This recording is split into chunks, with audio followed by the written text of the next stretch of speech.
Hare Krishna and welcome back to You're Not That Body. My name is Raja Vilasini Devidasi and today I have Kisori Devidasi with me, and she has a story about a time that she's realised about how much our bodily form shapes how people see what we are.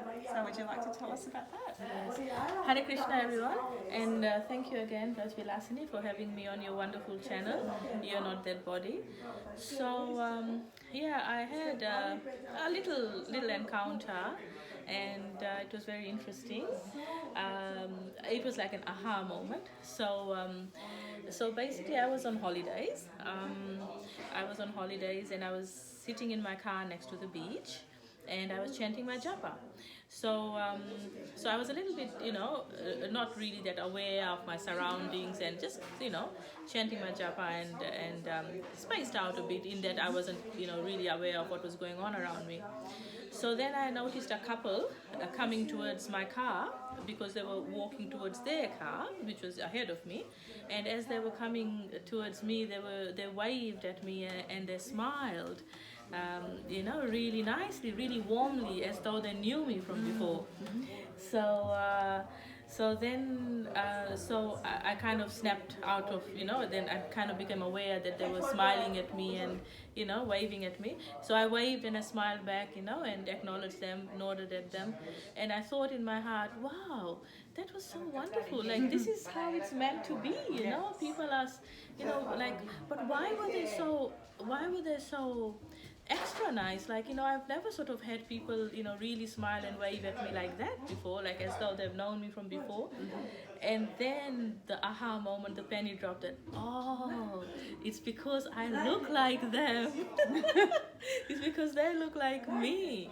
So they looked like they were from the islands. They were brown skinned like I was, and they were from the islands. So they might have thought that I was from the islands as well, because we look similar, basically. So isn't it amazing though that we look at people and their skin and what they look like, and that's how we associate with them? Yes, it's really, people judge us on how we look, and first impressions count.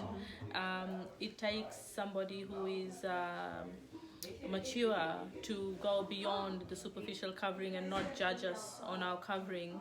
Like, the covering is just like, the layer of like cream that forms on top of milk. You take away that cream and it's all just milk underneath, and that layer is just a covering. It's just a covering for all of us. Yes. Inside we bleed the same, we laugh the same, we feel the same. Yes. And it's really startling how much we are judged by the bodies we are in, whether we are female or on the color of our skin. So it was a real aha moment. Actually, I laughed because I thought to myself, oh, they're really nice and warm and friendly. This is how it's meant to be, like, and then I thought, why? And then it was like, oh, okay, it's because we look similar. So it was like a small thing, but it was a real, a real sort of aha moment that, okay. So what do you think everybody else can take from this about how we should treat other people, regardless of the colour of their skin? Yeah, that's a good point. We need to obviously be mindful that we are all spirit souls, and that we should be treating people the way we want to be treated. Perfect. And that judging a person by how they look is really not doing us any good, and neither is it doing them any good. In fact, it's hurtful, it's discriminatory, and it's something that is completely against all the spiritual teachings. So there is unity, and the unity is that we are all spirit souls, and this is how we should be interacting with people, and treating them the way we want to be treated, and being, basically interacting with them exactly the same, no matter how they look. Yes. Fantastic. All right. Well, thank you very much, Kisori, and thank you everyone for following along with our journey and learning about how we are not this body. Thank you very much, Kisori. Thank you, Raja Vilasini. Hare Krishna. Hare Krishna.